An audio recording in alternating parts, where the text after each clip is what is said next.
Welcome to a place where hearts unwind, infinite threads that gently bind, love and compassion in every line. Together we rise through space and time. Hey! Welcome back to Infinite Threads. Today's thread might feel heavy, but it's sewn with light. This is for anyone whose hope feels tired, whose heart feels stretched, anyone wondering if their love, their voice, their compassion still matters. We are surrounded by hard ground right now. Division, cruelty, anger, exhaustion, and sometimes it feels like nothing we plant is going to take root.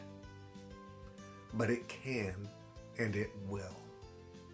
Because love doesn't need perfect soil. It just needs someone brave enough to plant it anyway. We live in a time when kindness is often mistaken for weakness, when cruelty gets the headlines and compassion gets mocked, when standing up for justice makes you a target, and staying silent makes you feel like a coward. But listen, you are not weak for feeling it all. You are not naive for wanting a gentler world, and you are not alone for trying to love in a landscape that feels barren.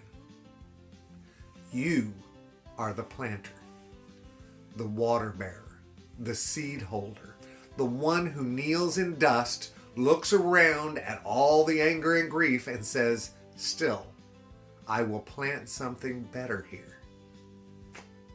Let's talk about how. Let's talk about how you plant hope in hard ground. You do it in quiet ways, not always with a protest sign or a bold post, though those do have their place. You do it by listening when someone else only wants to shout.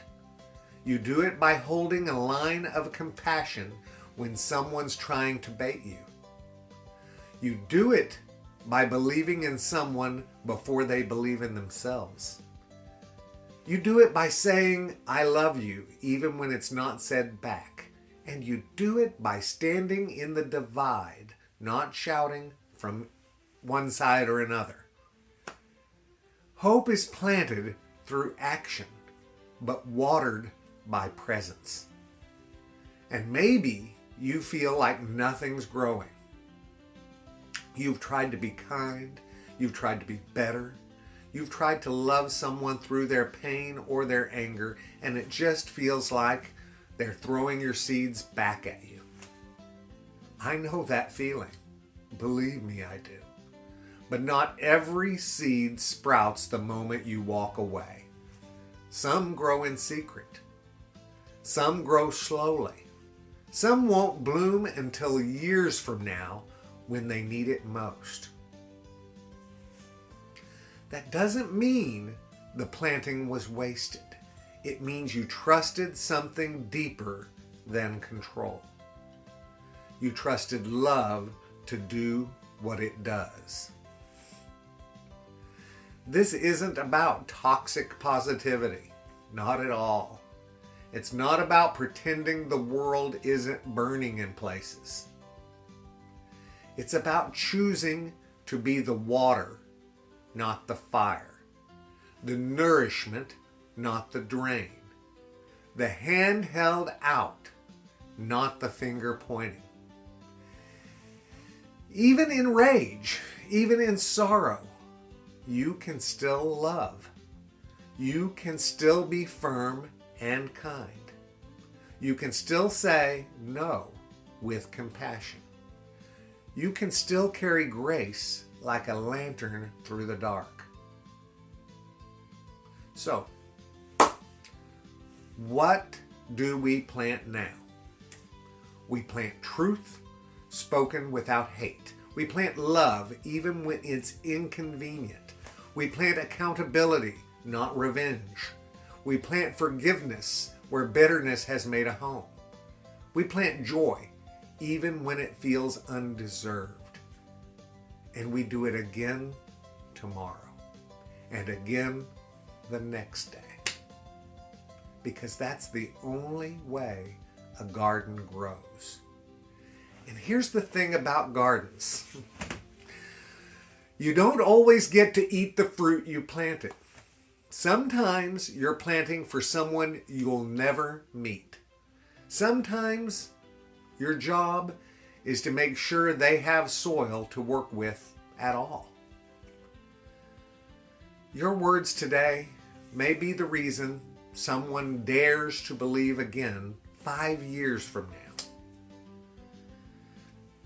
Your compassion now might be the only kindness someone ever knew. Your softness might be the only thing keeping someone from hardening completely.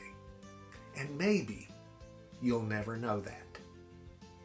But plant it anyway, because that's how hope survives. That's how love takes root. That's how we change the story, guys. Not through one act, but through 1,000 quiet, deliberate, loving decisions. We make decisions, choices.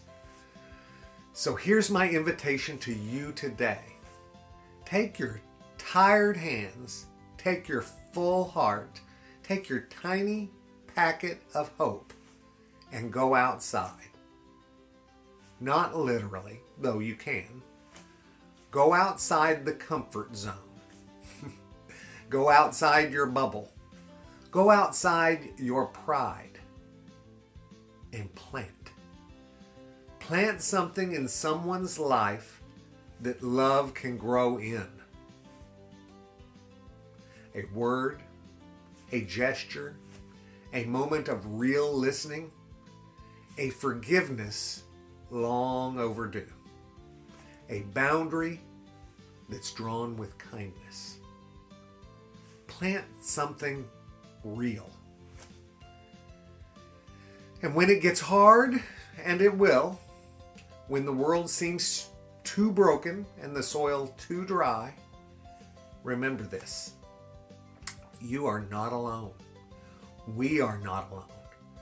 We are not just individual seeds. We are a field. We are a forest waiting to be restored. We are all those threads. And one day, someone else will sit in the shade of the tree you planted today. You may never see them, but you'll have loved them anyway. And maybe that's the most sacred kind of love there is. Until next time, guys, keep planting, keep loving, keep threading the light into everything you touch, because this world needs you. And the garden we're growing, it's worth everything, guys. I love you all very, very, very much. And you know what I need you to do. Go out and pass that on. Later, Gators. Bye-bye.